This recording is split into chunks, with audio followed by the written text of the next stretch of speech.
अरे यार, इस पंखे की चेंचे मुझे अच्छी नहीं लगती है। काश हमारे घर में एसी होता तो मजा ही आ जाता।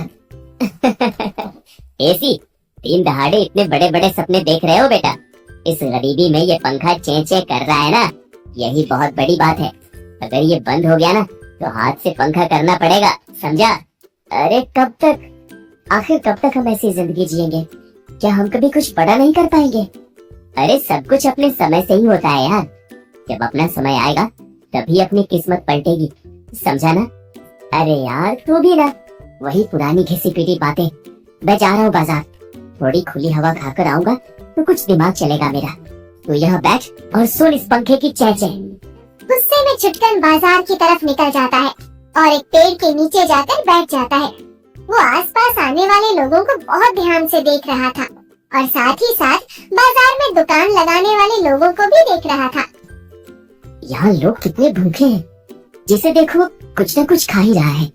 क्यों ना मैं भी कुछ खाने पीने का ठेला लगाऊं। हाँ, ये बहुत अच्छा विचार है। ये सोचकर छुटकन जल्दी से वापस घर जाता है और वहाँ आराम से गुड्डन से कहता है, अरे गुड्डन भाई, अब समझो कि हमारे घर भी एसी लगेगा है। लगता है तुमने कल ज्यादा ही ताजी हवा खा ली थी, तुम्हारे दिमाग में भी हवा ही भर गई है। अरे सच में गुड्डन, मैं मजाक नहीं कर रहा, मेरी बात ध्यान से सुन। अच्छा बोल। देखो, आज जब मैं बाजार गया तो मैंने देखा वहाँ पर कई सारे खाने पीने के ठेले थे और उन पर लोग भी मक्खियों की तरह बिनबिना रहे थे। तो मैंने सोचा क्यों ना हम भी कुछ खाने पीने का ठेला लगाएं, इसमें बहुत फायदा होगा। ये सुनकर गुड्डन कुछ देर सोचता है और कहता है, मानना पड़ेगा छुटकन, आज पहली बार तुमने कोई अकल की बात की है। देखा, मुझे पता था तुम्हें मेरा ये आइडिया बहुत पसंद आएगा। मगर हम बनाएंगे क्या? अरे और क्या, तुम्हारा स्पेशल डोसा वो एकदम लाजवाब होता है और बाजार में डोसा का एक भी ठेला नहीं है। तो देखना, हमारा डोसा बहुत बिकेगा गुड्डन। मगर डोसा मैं क्यों बनाऊंगा? ओहो, देखो, खाना बनाने में मैं इतना माहिर नहीं जितना तुम हो, इसलिए सारा दिमाग लगाने के काम और बाकी सब छोटे मोटे काम मेरे। जैसे कि सारा सामान लाना और खाना बनाने की जिम्मेदारी तुम्हारी। क्यों, ठीक है ना? इसी तरह से हम साथ में अपना ठेला खोलेंगे। ठीक है, मुझे मंजूर है। ठीक है, फिर मैं आज ही हमारे बचाए हुए पैसों से जाकर सारा इंतजाम कर लेता हूँ। अच्छा, मगर ये तो बहुत रिस्क वाला काम है ना। एक तो हमारे पास कोई काम धंधा नहीं है, ऊपर से सारे बचे हुए पैसे तुम ले जाओगे तो फिर आगे कोई मुसीबत आ गई तो? अरे यार, अब कोई मुसीबत नहीं आएगी, अब सब अच्छा ही अच्छा होगा। अब मैं जा रहा हूँ सब इंतजाम करने। ओह, बस तुम पहले जरा इस पेपर पर साइन कर दो। पेपर? कैसा पेपर? हाँ, पहले हमें एक ठेला उधार लेना पड़ेगा ना, तो इस कागज पर उसी के बारे में बातें लिखी है। अरे ज्यादा कुछ खास बात नहीं है। अच्छा ठीक है, लाइक। छुटकन गुड्डन का साइन लेकर चला जाता है और बाजार से पहले डोसा बनाने का सारा सामान ज्यादा मात्रा में खरीद लेता है और एक ठेला भी उधार ले आता है। अगले ही दिन दोनों दोस्त सुबह सुबह नए डोसे के ठेले का शुभारंभ करते हैं। चलो छुटकन, शुरू करते हैं गरम गरम डोसे बनाना। ठीक है गुड्डन, तब तक मैं सांभर के लिए ये सब्जियां काट देता हूँ ताकि तुम बाद में इससे सांभर बना देना। और नारियल चटनी भी बस तैयार ही है। हाँ ठीक है, अभी देखता हूँ। गुड्डन जल्दी से पहले सांभर बना देता है और फिर गरम गरम तवे पर डोसा बनाने लगता है। सांभर और डोसे की खुशबू से बाहर में घूम रहे लोग ठेले की तरफ खींचे चले आते हैं। अरे भैया, बड़ी अच्छी खुशबू आ रही है। अरे खाने में तो इसका स्वाद खुशबू से भी ज्यादा लाजवाब होगा मैडम जी। बताइए, एक प्लेट मसाला डोसा लगा दो फिर। हाँ भैया, लगा ही दो। अब मुझसे रहा नहीं जा रहा, वैसे भी बड़े दिन से डोसा नहीं खाया। गुड्डन जल्दी से गरम गरम डोसा बनाता है और छुटकन उसे थाली में सजाकर उसमें सांभर और नारियल की चटनी डालकर उस औरत के सामने पेश कर देता है। औरत जैसे ही डोसा खाती है, अरे वाह, क्या कमाल स्वाद है इसका, मजा आ गया। कितना चटपटा सांभर और डोसे का आलू तो और भी बढ़िया, मजा ही आ गया। मजा तो आना ही था, ये हमारे गुड्डन बाबू का स्पेशल डोसा जो ठहरा। औरत को डोसे की इतनी तारीफ करते देखकर और भी लोग ठेले पर आने लगते हैं। देखते ही देखते बाकी ठेलों की तरह छुटकन और गुड्डन के ठेले पर भी लोगों की भीड़ जमा हो जाती है। वाह भैया, क्या डोसा बनाते हो। अब से हम तुम्हारे ही ठेले पर आएंगे और डोसा खाएंगे। सही कहा भाई, मैं तो मेरी बीवी के लिए भी पैक कराऊंगा। आजकल बड़ा गुस्सा रहती है मुझ पे, ये खाकर जरूर मान जाएगी। ये सुनकर सभी लोग हंसने लगते हैं। इस तरह से कुछ दिन बीत जाते हैं और गुड्डन छुटकन का ठेला अच्छा चलने लगता है। उन्हें काफी फायदा भी हो रहा था। लेकिन एक दिन गांव में शहर का एक अमीर आदमी प्रीतम आता है और वो सभी गांव वालों से कहता है, भाइयों और बहनों, मैं इस गांव में इसलिए आया हूँ क्योंकि मुझे इस गांव में एक होटल खोलना है। उसके लिए मुझे कुछ अच्छा खाना बनाने वालों की जरूरत है। इसलिए मैं गांव में कंपटीशन करवाऊंगा। जो भी उसमें अच्छा खाना बनाकर जीत जाएगा उसे मैं अपने होटल में रख लूंगा और उसे खूब अच्छी तनख्वाह भी मिलेगी, पूरे 20,000 रुपए। प्रीतम की तो ये बात सुनकर पूरे गांव के ठेले वालों में अफरा तफरी मच जाती है। सभी को कंपटीशन में हिस्सा लेना था और जीतना भी था। उसी में गुड्डन भी था। वो छुटकन से कहता है, छुटकन, हम लोगों को भी इस कंपटीशन में भाग लेना चाहिए। मैंने तो सोच लिया है, हम अपना खास डोसा बनाएंगे। ये सुनकर छुटकन को मन ही मन बड़ा गुस्सा आता है। वो सोचता है, अच्छा, तो ये सयाना तो अपना वो खास डोसा बनाकर उस कंपटीशन में जीत जाएगा और वहाँ काम करने लगेगा और मिलेगा बाबा जी का ठुल्लू। फिर मेरे ठेले का क्या होगा? से भी मुझे तो कुछ बनाना नहीं आता। अब नहीं, मैं इसे जीतने नहीं दे सकता। अभी तो ठेला शुरू किया था, तो फिर से मैं रोड पे आ जाऊंगा। छुटकन के मन में तो ये षड्यंत्र चल रहा था, मगर फिर भी वो गुड्डन से कहता है, अरे तुम तो जानते ही हो ना गुड्डन, मुझे कहाँ अच्छा खाना बनाना आता है। तुम ही हिस्सा लो इस कंपटीशन में और तुम जरूर जीतोगे। जिस दिन कंपटीशन था, गांव के सभी ठेले वाले गांव के चौपाल पे पहुंचने लगते हैं। लेकिन जैसे ही गुड्डन घर से जाने लगता है, छुटकन उसके पास आता है। ये ले गुड्डन, जाने से पहले दही चीनी तो खा ले। अरे तुम्हारा शुक्रिया दोस्त। जैसे ही गुड्डन दही चीनी खाता है, उसे चक्कर आने लगता है। ये क्या? ये क्या हो रहा है? मुझे चक्कर क्यों आ रहे हैं? शायद कल रात तेरी नींद पूरी नहीं हुई है। ऐसा कर, कुछ देर आराम कर ले गुड्डन, फिर चले जाना। छुटकन बड़ी ही चालाकी से गुड्डन को खटिया पर लेटा देता है। गुड्डन, गहरी नींद सो जाओ, क्योंकि मैंने तुम्हारी दही चीनी में नशीली दवाई मिलाई है। मेरा ठेला छोड़कर होटल में डोसा बनाने जा रहे थे। अब तो तुम्हारी जगह मैं जाऊंगा और मैं बनूंगा वहाँ का खाना बनाने वाला।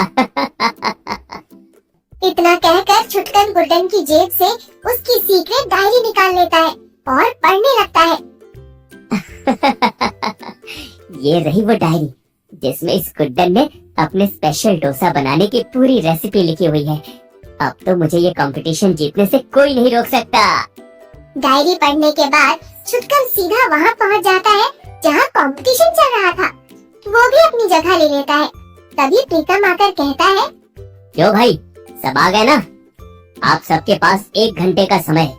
जल्दी से अपनी अपनी सबसे खास डिशेस बनाकर मुझे खिलाइए। जिसकी डिश सबसे अच्छी होगी वही जीतेगा इस कंपटीशन को। तो फिर शुरू हो जाओ। प्रीतम के ऐसा बोलते ही सभी लोग खाना बनाने में जुट जाते हैं। छुटकन भी वैसे ही डोसा बनाने लगता है जैसे उसने डायरी में पढ़ा था। 1 घंटा पूरा होते ही सबकी डिशेस तैयार हो जाती हैं। चलो भाई, सब एक एक करके आओ और मुझे अपनी खाने की आइटम चखाओ। सबसे पहले भोलू चाट वाला आगे आता है और प्रीतम को अपनी चाट चखाता है। छी, ये क्या है? ऐसी चाट मैं होटल में रखूंगा? कभी नहीं। इसे तो तुम जाकर ठेले पर ही बेचो। जाओ जाओ। ऐसे ही एक एक करके कई लोग आते हैं और प्रीतम को अपनी अपनी डिश चखाते हैं, मगर उसे कुछ भी पसंद नहीं आता। आखिर में छुटकन आता है। ये देखिए मालिक, एक बार ये डोसा चखकर देखिए, ये आपको जरूर पसंद आएगा। अच्छा, लाओ खिलाओ जरा। जैसे ही प्रीतम वो डोसा खाता है, वो बहुत खुश हो जाता है। वाह, ये हुई ना बात। इसे खाकर तो मेरे मुंह का स्वाद ही अच्छा हो गया। ये स्पेशल मसाला डोसा तो मेरे होटल में जरूर रहेगा। आज से तुम्हारी नौकरी पक्की। कल से ही आ जाना होटल में खाना बनाने। ये सुनकर छुटकन भी बहुत खुश होता है। आखिर उसे महीने का 20,000 जो मिलने वाला था। उधर गुड्डन इतनी गहरी नींद में था कि वो सीधा अगले दिन सुबह उठता है और देखता है कि छुटकन बड़े अच्छे कपड़े पहनकर तैयार हो रहा था। अरे ये तुम कहाँ जा रहे हो छुटकन, इतना तैयार होकर? और कहाँ? अपनी नई नौकरी पर। अब होटल में खाना बनाने ऐसे ही थोड़ी जाऊंगा। अब ज्यादा सवाल मत पूछ, चल चुपचाप वापस जा, ज्यादा दिमाग खराब मत कर। क्या? मगर मैं सोया कैसे, और सिर्फ तुम्हें नौकरी कैसे मिल गई? ये सब क्या हो रहा है? अरे ज्यादा मत सोच, तू कल जल्दी सो गया था।